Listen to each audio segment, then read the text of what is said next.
हम आज एक्सप्लेन करने जा रहे हैं कि what is meant by criminal law. Criminal law का क्या मतलब है और differentiate between criminal law and civil law.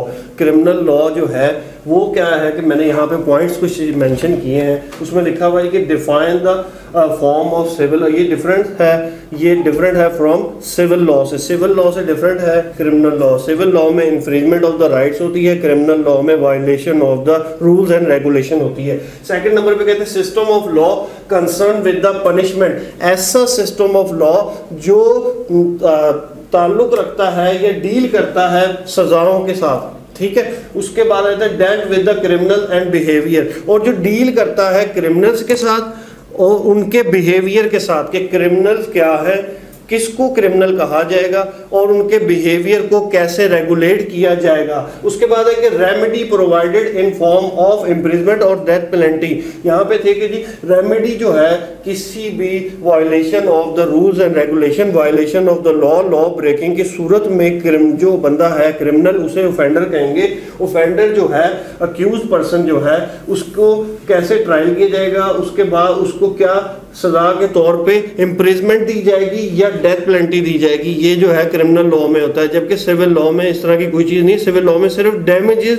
जो हैं वो अफेक्टेड पर्सन को दिए जाते हैं और जो रॉन्ग डूअर है उससे डैमेजेस लेके अफेक्टेड पर्सन को दिए जाते हैं जिसके राइट इन्फ्रिंज हुए होते हैं। सिविल लॉ में राइट इन्फ्रिंज हो रहे होते हैं, क्रिमिनल लॉ में जो violation of the rules and regulation, violation of the law हो रही होती है। उसके बाद आता है कि जी define the rules to be followed, और ये क्रिमिनल लॉ ऐसे रूल डिफाइन करता है कि जिनको फॉलोड करना पड़ेगा। वो लॉज कैसे एप्लीकेबल करवाता है? थ्रू इज फिजिकल फोर्स से। स्टेट अपनी फिजिकल फोर्स से जो लॉज इम्प्लीमेंटेशन करवाती है वो इसको डिफाइन करते हैं। अब एक definition of criminal law, black's law dictionary कहती है the body of law defining criminal offences. ऐसे बॉडी ऑफ लॉ मजमुआ, ऐसे कवानीन का मजमुआ जो डिफाइन करती है क्रिमिनल ऑफेंसेस को, क्राइम के ऑफेंसेस को, क्रिमिनल ऑफेंसेस को डिफाइन करती है।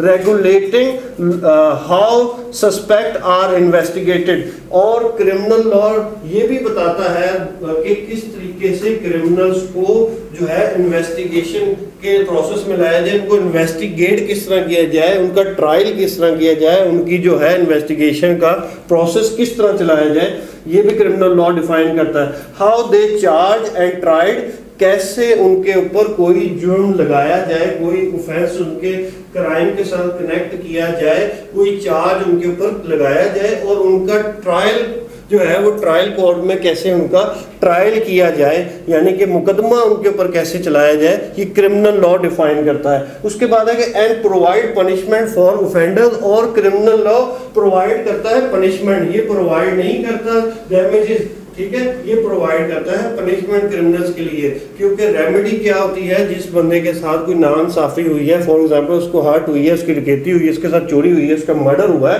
तो ये प्रोवाइड करती है सजाएं, ना कि डैमेजेस अवॉर्ड करती है, ठीक है। डैमेजेस जो है वो लेके दिए जाएंगे जो बेचारा विक्टिम है, या उसके कह लेंगे अगर सिविल में जाते हैं जो बंदा जिसके राइट इन्फ्रिंज हुए हैं उसको डैमेजेस लेके दिए जाते हैं। लेकिन क्रिमिनल में पनिशमेंट प्रोवाइड की जाती है और कुछ पेनल्टी एज ए कॉस्ट, पैसे भी, फाइन भी डाला जाता है ताकि विक्टिम को जिसके साथ ज्यादती हुई है उसको पैसे भी मिले और उसकी दाद रसी भी हो जाएगी, पनिश करके ऑफेंडर को कि अगर उसने मर्डर किया है तो उसको फिर डेथ पेनल्टी मिले, अगर उसने जो है कोई ऐसा ऑफेंस किया है तो उसको पनिशमेंट मिले उसके ऑफेंस के अकॉर्डिंग।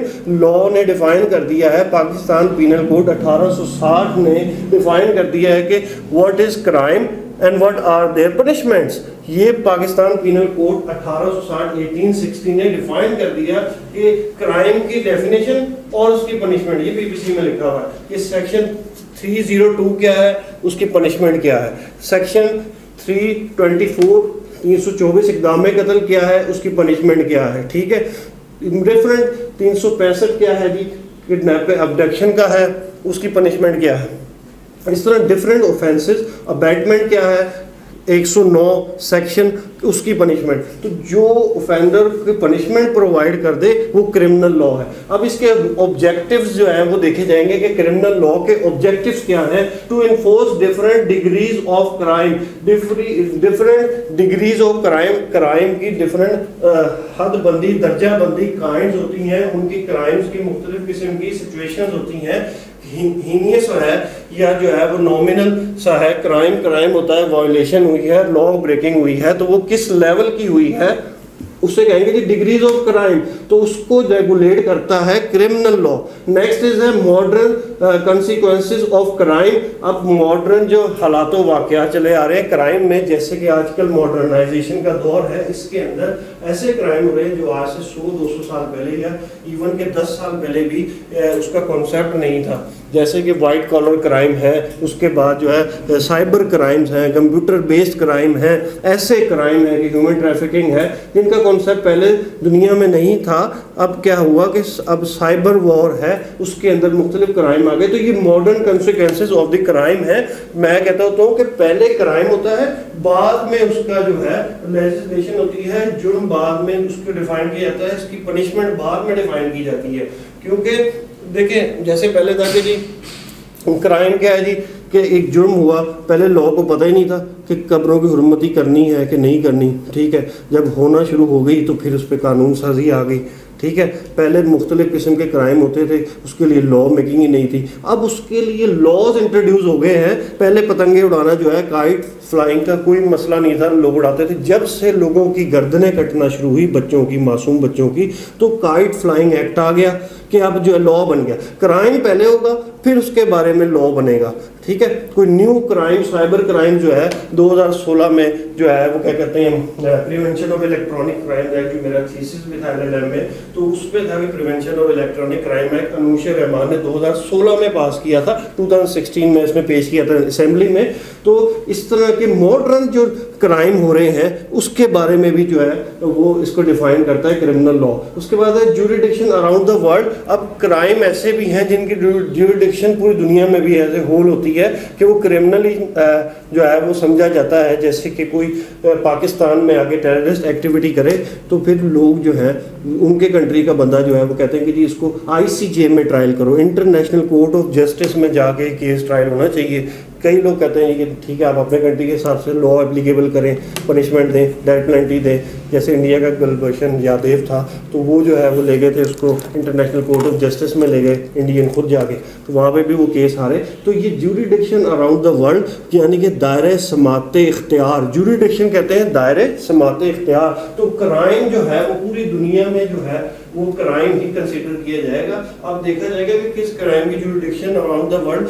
वही क्राइम तो क्राइम है, कई कंट्रीज में जहाँ पे ड्रिंकिंग करना मुस्लिम कंट्रीज में क्राइम है, लेकिन बाहर के कंट्रीज में, वेस्टर्न कंट्रीज में जो है वो क्या कहते हैं क्राइम नहीं है। इसलिए ज्यूरिडिक्शन अराउंड द वर्ल्ड देखी जाएगी कि उस क्राइम की जो ज्यूरिडिक्शन है उसके दायरे समात इख्तियार है, किस किस मुल्क को हासिल है कि नहीं, ICJ international court of justice में जाना भी चाहिए कि नहीं, पाकिस्तानी टेरिटरी के लॉज लगेंगे कि नहीं, कौन से कंट्रीज के लॉज लगेंगे, ज्यूरिडिक्शन देखेंगे। तो क्रिमिनल लॉ जो है वर्ल्ड वाइड हर जगह क्रिमिनल लॉ एप्लीकेबल होता है। अच्छा, थ्योरीज ऑफ द क्राइम। अब इसके अंदर आई थी थ्योरीज, रेट्रीब्यूशन नंबर 1 है जी, रेट्रीब्यूटिव थ्योरी, रेट्रीब्यूशन, ठीक है, कि जैसा किसी ने कोई क्राइम किया है उसके अकॉर्डिंग सिमिलर जो है उसको पनिशमेंट दी जाए। मर्डर किया है तो फिर उसको जो है मर्डर ही उसका किया जाए, यानी कि डेथ पेनल्टी उसको दी जाए। रेट्रीब्यूशन थ्योरी में ऐसी थ्योरीज हैं, मुख्तलिफ थ्योरीज ऑफ द क्राइम है कि डिफरेंट ज्यूरिस्ट ने थ्योरीज बता दी हैं फिलोसफर्स ने,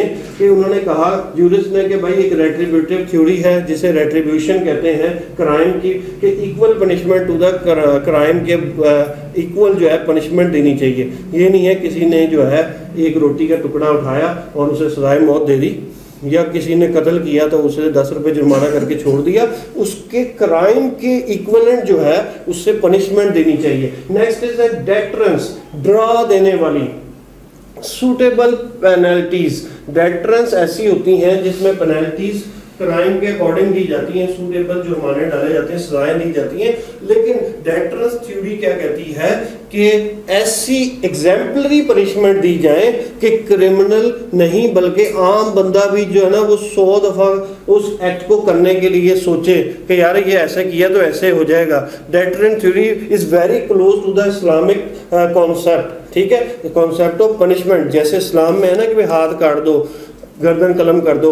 यहाँ पे मैं आपको बताता हूँ कि हम लोग एक केस में थे, तो वो डकैत जो है वो ट्रायल में पेश हुए, तो हमारे साथ मुदई भी था जो जिसे कहते हैं जी कि ना एपिलेंट जिसे कहते हैं, वो तो हमने कि तुम खड़े हो भी जैसा दूसरा केस ट्रायल कर रहे हैं तो हम दूसरे केसेस में होके आ जाएं। फिर तो थोड़ी देर बाद वो हमारा क्लाइंट जो था जिसने जो है वो डकैतों के खिलाफ केस कराया हुआ था, वो खूनम खून होके आ गया जी।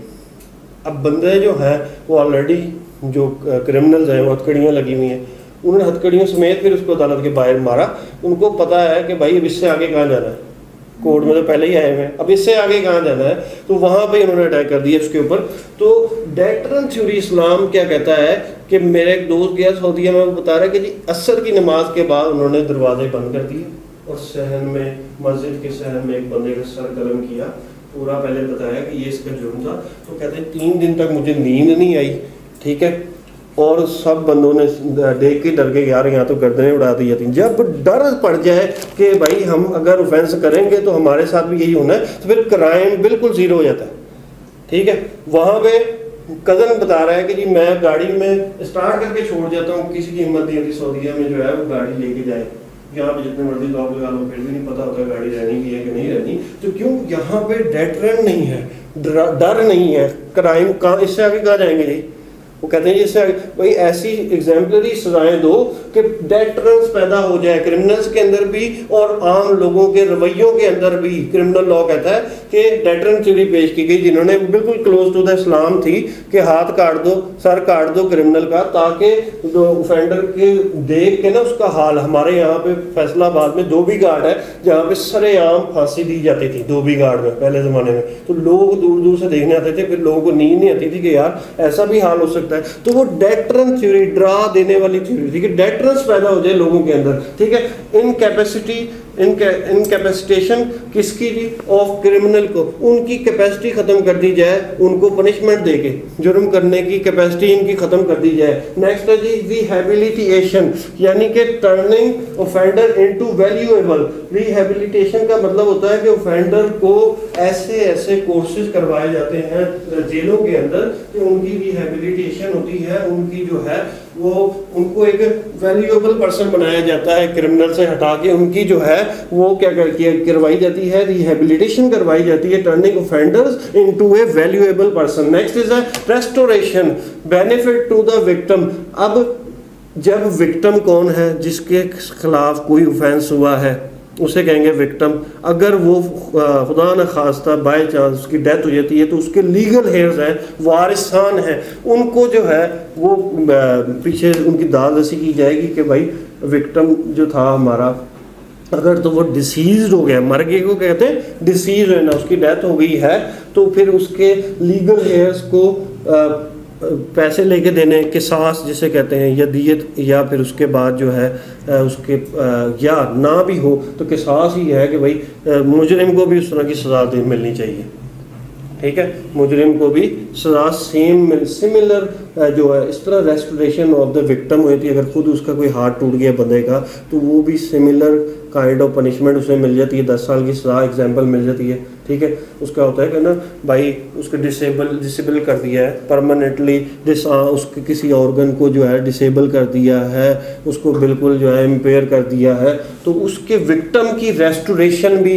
क्रिमिनल लॉ करता है, ये भी एक थ्योरी है। उसके बाद confining, away from society, criminal को रखना है सोसाइटी से दूर, क्रिमिनल को सोसाइटी से दूर रखना है कि भाई क्रिमिनल और मजीद क्राइम ना करे। एक टर्म हमारे यूज होती है हैबिचुअल ऑफेंडर। हैबिचुअल ऑफेंडर क्या होता है कि जी आदी मुजरिम। आदी मुजरिम क्या होता है कि जो बार बार वही ऑफेंसेस करता है, ठीक है। कोर्ट्स में भी ये देखा जाता है कि ये हैबिचुअल ऑफेंडर है कि नहीं है, बार बार ये केस कर रहा है नहीं कर रहा है। जैसे इस्लाम में है कि अगर कोई चोरी करे जी उसका जो है हैंड जो है आप तो रिस्ट तक काट दो, ठीक है, अगर दोबारा करे तो उसका फुट एंकल तक काट दो, अगर फिर करता है तो इस्लाम भी कह रहा है कि जी वो हैबिचुअल ऑफेंडर है, उसको जो है परमानेंटली जेल में डाल दो, कन्फाइनिंग कर दो। तो ये दूसरी डिफरेंट थ्योरीज हैं क्राइम की जो है। उसके बाद आए थे जी फंक्शंस। इसके फंक्शन क्या है जी क्रिमिनल लॉ के? Maintaining of orders, law and order की सिचुएशन को मुल्क में मेंटेन रखता है, नज़्म व ज़ब्त के निज़ाम को मेंटेन रखता है। वैसे तो हर बंदा आगे जाके यहाँ पे लड़ाइयाँ शुरू कर दे। अब हर बंदे को पता है कि जी मैंने अगर कोई भी वायलेशन की तो मुझे पनिशमेंट मिलेगी। इस तरह मेंटेनिंग जो है, मेंटेनिंग द ऑर्डर्स, ऑर्डर क्या है जी?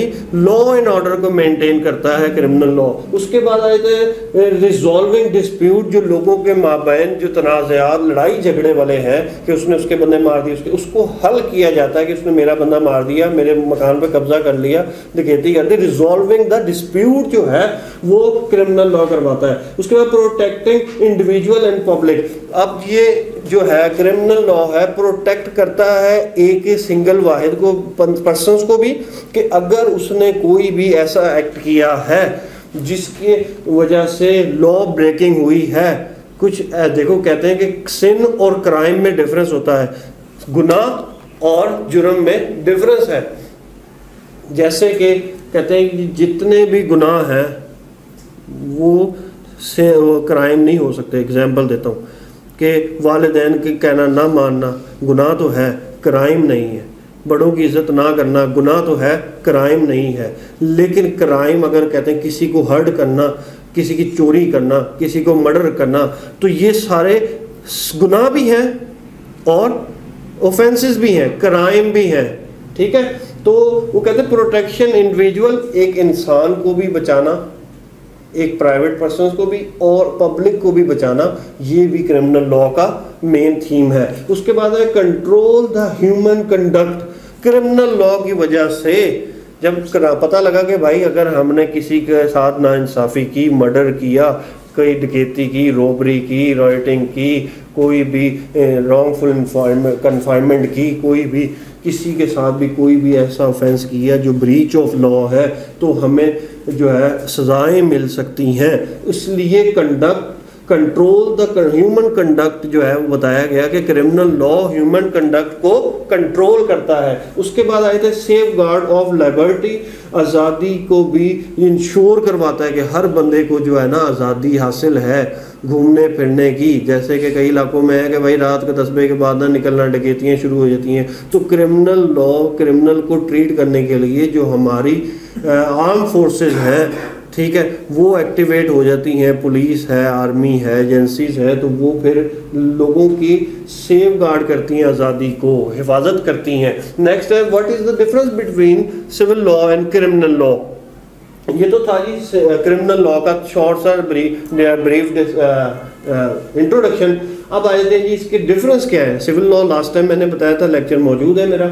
क्रिमिनल लॉ, अब सिविल लॉ और क्रिमिनल लॉ में डिफरेंशिएट किया। Nature of right, private rights में जो है सिविल लॉ में क्या होता है जी, प्राइवेट राइट्स जो है वो इन्फ्रिंज होते हैं, और वो criminal law relate to the public right बताया था कि कोई भी ऑफेंस हो, बेशक वो इंडिविजुअल के खिलाफ ही हो रहा है, डकैती हो रही है, रॉबरी हो रही है, लेकिन स्टेट जो है कहेगी कि ये प्राइवेट, ये जो है पब्लिक के खिलाफ हुआ है एक्ट, ताकि पब्लिक एट लार्ज उससे मुतासिर हो रही है, इसलिए जो है वो कहेंगे जी क्रिमिनल लॉ इसको डील करता है। Who decide to bring the action, कौन डिसाइड करेगा कि मैं अदालत में केस लेके जाऊं? सिविल में प्लेंटिफ डिसाइड करेगा या प्लेंटिफ के रिप्रेजेंटेटिव डिसाइड करेंगे, ठीक है। प्लेंटिफ के रिप्रेजेंटेटिव खुद भी नहीं जा सकता, अपने रिप्रेजेंटेटिव को भेज दे, अपने अटॉर्नी को भेज दे, अपना किसी नॉमिनी को भेज दे, वो जाके केस कर सकता है सिविल में। उसके बाद आए थे जी क्रिमिनल लॉ में विक्टिम डिसाइड करेगा या विक्टिम के लीगल हेयर डिसाइड करेंगे कि उन्होंने केस करना है कि नहीं करना। लीगल हेयर वारिसान, अगर तो विक्टिम की डेथ हो गई है, डिसीज पर्सन हो गया है, तो उसके वारिसान को ये अथॉरिटी है कि वो जाके केस इनिशिएट करें अगेंस्ट द क्रिमिनल। अच्छा, टाइटल ऑफ केस, इसके अंदर टाइटल कैसे लिखते हैं? Plaintiff versus defendant. टाइटल क्या होता है जी कि मुद्दई बनाम मुद्दा अलैह, इसमें टर्म यूज होती है। जबकि क्रिमिनल केस में स्टेट वर्सेस अक्यूज्ड, ठीक है, एपेलेंट वर्सेस जो है वो अक्यूज आता है। लेकिन मैंने आपको पहले भी बताया कि हर जो क्राइम है वो स्टेट समझती है कि मेरे खिलाफ हुआ है, तो इसलिए स्टेट उसके अंदर मुद्दई बन जाती है। तो स्टेट वर्सेस जो है वो अक्यूज्ड हो जाएगा। स्टेट जो पहले जिसका नाम आ रहा है ना वो होता है जी केस करने वाला, और जिसके खिलाफ किया जा रहा है वो बाद में आता है। अगर सिविल है तो उसमें डिफेंडेंट, अगर जो है क्रिमिनल है तो उसमें एक्यूज्ड। उसके बाद है टाइटल ऑफ केस भी कर लिया, difference between differences in procedure. अब प्रोसीजर की बात हो रही है कि कौन सा प्रोसीजर लगेगा। अगर तो सिविल केस है तो सीपीसी सिविल प्रोसीजर कोड लगेगा इसके ऊपर। CPC means CPC stand for civil procedure code, लिख लें आगे, ठीक है। सिविल प्रोसीजर कोड के मुताबिक सिविल प्रोसीडिंग कैसे की जाती है, सिविल केस कैसे इनिशिएट किया जाता है। Civil procedure code, civil procedure code COD, civil procedure code के तहत जो है सिविल केस इनिशिएट किया जाएगा। नंबर 2 पे आता है जी क्रिमिनल लॉ में कौन डील करेगा जी, क्रिमिनल प्रोसीजर कोड। तो क्रिमिनल प्रोसीजर कोड क्या है, CRPC, criminal procedure code applied होगा क्रिमिनल लॉ में। उसके बाद है रेमेडीज एंड सेक्शन, इसके अंदर रेमेडीज सिविल लॉ में क्या होंगी, डैमेजेस होंगे या कंपनसेशन होगी, डैमेजेस होंगे या कंपनसेशन होगी। जबकि क्रिमिनल लॉ में क्या होगा, पेनल्टीज होंगी या पनिशमेंट्स होंगी। उसके बाद आए थे जी लिमिटेशन। अब सिविल लॉ में केस करने की लिमिट होती है। For example dishonouring of the cheque है तो उसके अंदर लिमिट है कि जी 3 इयर्स तक आप जो है उस 3 इयर्स के अंदर जो है आप, फॉर एग्जांपल चेक डिसऑनर हो गया है, 489F सेक्शन है हमारा PPC का, कि जो है क्रिमिनल ब्रीच ऑफ ट्रस्ट है, उसके अंदर कहते हैं जी कि लिमिटेशन है कि 6 माह के अंदर आपको किसी ने बोगस चेक दे दिया है तो 6 माह के अंदर अपने आपने उसको, आज का चेक है ना, आज की डेट है फॉर एग्जांपल कि भाई आज चेक कैश होना, किसी ने आपको बोगस चेक दे दिया तो उसके 6 माह के अंदर बैंक जाके आपने प्रेजेंट करना है अपने बैंक में कि मेरे अकाउंट में ये पैसे हैं। 6 माह के अंदर उसको बैंक जो है डिसऑनर स्लिप लगा के दे देगा, उसे कहते हैं जी स्लिप चिट लगा के दे देना, या एक उसको डिसऑनर स्लिप लगवा लेनी 6 माह के अंदर। अगर 6 माह के बाद आप गए तो वो वैलिड नहीं होगा, ठीक है। फिर आपको रीजनिंग देनी पड़ेगी कोर्ट के थ्रू कि मैं क्यों लेट आया हूँ, ठीक है। अब ये लिमिटेशन एक्ट है। फिर 3 साल तक आप उसको केस कर सकते हो। 6 माह के अंदर चेक के ऊपर, डिसऑनर चेक के ऊपर स्लिप लगवा ली, अब 3 साल के अंदर तक किसी भी टाइम आप केस कर सकते हो। कुछ केसेस की लिमिटेशन होती है 6 साल। अब मेरे पास ऐसे केस चल रहे हैं इंग्लैंड के कि वो तकरीबन कोई 42 साल बाद जो है उसने अपना डिमांड किया केस, उस बंदे ने अपने राइट जो है वो क्लेम किए हैं। तो कहता है मैं तो इंग्लैंड में था, बचपन से मेरी माँ को डाइवोर्स होगी, मैं तो इंग्लैंड में ही था, इंग्लैंड में जाके बॉर्न हुआ, मुझे नहीं पता, बड़ा हुआ, मुझे मेरे बाप की जो प्रॉपर्टी में से शेयर मिलना चाहिए। 42 साल जो है वो बात केस कर रहा है। तो डिफरेंट लिमिटेशंस हैं। अब वैसे नॉर्मल 3 से 6 साल है, लेकिन फिर उसके अंदर भी वो आपने देना पड़ता है रीजनेबल कॉज, जो है वो कॉज बतानी पड़ती है कि डिलेइंग एप्लीकेशन देनी पड़ती है। रीज़न ऑफ द डिले जो है वो क्या रीज़न थी, क्यों डिले कर रहे हैं आप केस करने में। मेरे पास एक चेक पड़ा हुआ था, उसने कहा कि जी 489F का स्लिप भी लगा के दे दी उसने, ठीक है जी, 6 माह के अंदर, लेकिन वो बंदा 9 साल से गायब, 9 साढ़े 9 साल मेरे पास आया नहीं, मैंने वो चेक संभाल के रखा। फिर 9 साढ़े 9 साल बाद आया, कहता मुझे तो खुद जेल हो गई थी, मुख्तलिफ केसों में फंस गया था मैं। फिर 9 साढ़े 9 साल बाद अब उसकी जो है वो केस चलाया जाएगा, तो वो फिर लिमिटेशन एक्ट वहाँ पे देखा जाएगा कि reason of the condonation of delay की एप्लीकेशन जो है वो दी जाएगी। क्यों भाई, क्यों रीज़न बताई जाएगी कि क्यों लेट केस किया। वैसे नॉर्मली CPC में 3 से 6 साल की होती है केस करने का टाइम, सिविल केसेस की बात करो। तो क्रिमिनल केस में बस जब कोई भी क्राइम हो गया है, अब बंदे 20-20 साल स्टडी रहते हैं, उसके बाद भी उनके खिलाफ केस चल जाता है, ठीक है। किसी ने करप्शन की है जी, अभी जैसे आजकल चल रहे हैं क्रिमिनल केसेस चल रहे हैं जी, करप्शन की, मनी लॉन्ड्रिंग की, या कोई भी ह्यूमन ट्रैफिकिंग की या स्मगलिंग की, तो जब पकड़ा गया, ठीक है, क्राइम उसने 20 साल पहले किया था। मर्डर जो है वो एक बंदे ने चाय पी रहा था अपनी बेगम के साथ बैठ के, तो कहता है, हंसने लग गया, कहता है बेगम 20 साल हो गए, मैंने 20 साल पहले ऐसा ही बारिश का मौसम था और फलाने पिंड के बंदे का मर्डर किया था। तो 20 साल से आज तक उनको पता ही नहीं चला कि कातिल कौन है। तो उसकी बेगम ने जाके पुलिस को बता दिया, 20 साल बाद जो है ना उसके खिलाफ फांसी हो गई, उसको जनाब केस इनिशिएट हुआ, ठीक है। ऐसे ऐसे लोग हैं जो 20 साल पहले लोगों गवर्नमेंट के खातों में अपने आप को डेड साबित कर चुके हैं, उन्हें भी ट्रैक करके हमारी एजेंसीज ने पकड़ा है और दोबारा एक किस्म का जिंदा किया है, उनके खिलाफ ट्रायल चल रहे हैं। तो इसलिए क्रिमिनल केसेस में लिमिटेशन नहीं अप्लाई होगी, जबकि सिविल केसेस में लिमिटेशन एक्ट वो अप्लाई होगा। तो ये था आज का शॉर्ट सा ब्रीफ डिस्कशन कि what is civil law and criminal law. Mainly emphasis था कि भाई क्रिमिनल लॉ क्या है, और फिर उसके बाद डिफरेंशिएशन मैंने आपको बताई। तो इंशाल्लाह नेक्स्ट लेक्चर में मिलेंगे। So nice of you, thank you, अस्सलाम वालेकुम।